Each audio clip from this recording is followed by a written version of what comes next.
हाल फिलहाल में कुछ चीज़ें ऐसी हुई हैं देश में जो आप चूँकि नौजवानों के, युवाओं के एक बड़ा चेहरा, एक बड़े नेता के तौर पर देखे जाते हैं देश में।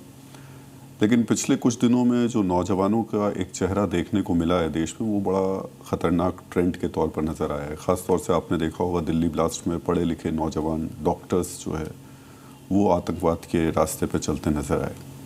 ये कितना बड़ा ख़तरा है देश के लिए?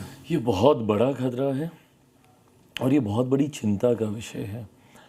अभी तक हम लोग मानते थे कि टेररिज्म का रास्ता समाज के उस वर्ग से आने वाले लोग अपनाते हैं जो संभवतः हाशिए पे हैं या जिनको प्रताड़ित किया गया है या जिन्होंने प्रताड़नाएं यातनाएं झेली हैं, वो कहीं ना कहीं रिटेलिएट कर रहे हैं।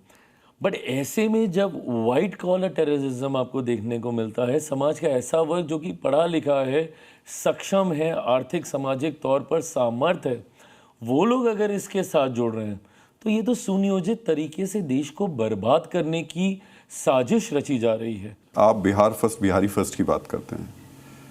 बिहारी तो बहुत जगह हैं और अब जो अगले साल चुनाव आने वाला है यानी बंगाल, वहाँ पर बिहारियों की संख्या भी ठीक ठाक है और वहाँ के हालात भी आप जानते ही हैं जिस तरीके के हैं।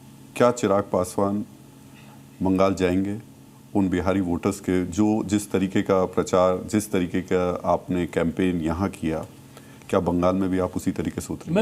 मैं बाकी राज्यों में भी पार्टी का विस्तार देखता हूँ, गठबंधन की मजबूती देखता हूँ। बंगाल में चुनाव लड़ूंगा नहीं लड़ूंगा मुझे पता नहीं, बट मैं ज़रूर गठबंधन अगर प्रचार के लिए कहेगा तो मैं जाऊंगा। मैं डेफिनेटली जब मैं विस्तार की बात करता हूं तो मैं उत्तर प्रदेश में पार्टी के विस्तार को देखता हूं।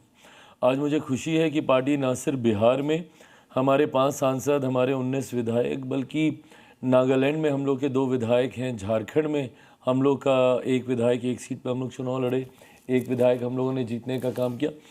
आने वाले दिनों में उत्तर प्रदेश में मैं ज़रूर पार्टी का विस्तार होते हुए देखता हूं। मैं पंजाब में मैं पार्टी का विस्तार होते हुए देखता हूं। आपने कहा यूपी में विस्तार करने की आपकी योजना है।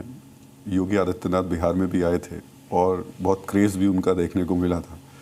इस इलेक्शन में आपने पहले तो बिहार में उनको किस तरीके से देखा, और अगर आप यूपी में जाते हैं तो एक तो वहाँ ठीक ठाक बीजेपी की स्थिति मजबूत है, योगी आदित्यनाथ की स्थिति मजबूत है। यहाँ 29 सीटें मिली, वहाँ लगता है आपको मिल पाएंगी सीटें? मुझे नहीं पता कि गठबंधन के भीतर क्या रहेगा, कैसा रहेगा, कितनी सीटें मिलेंगी, मेरी महत्वाकांक्षाएं कितनी हैं, कितनी सीटें मैं चाह रहा हूँ। अभी स्टेट यूनिट के साथ बैठ के हम लोग भी ये चर्चा करना बाकी है। बट मैं ज़रूर मानता हूँ कि गठबंधन को ताकत ज़रूर मिलेगी।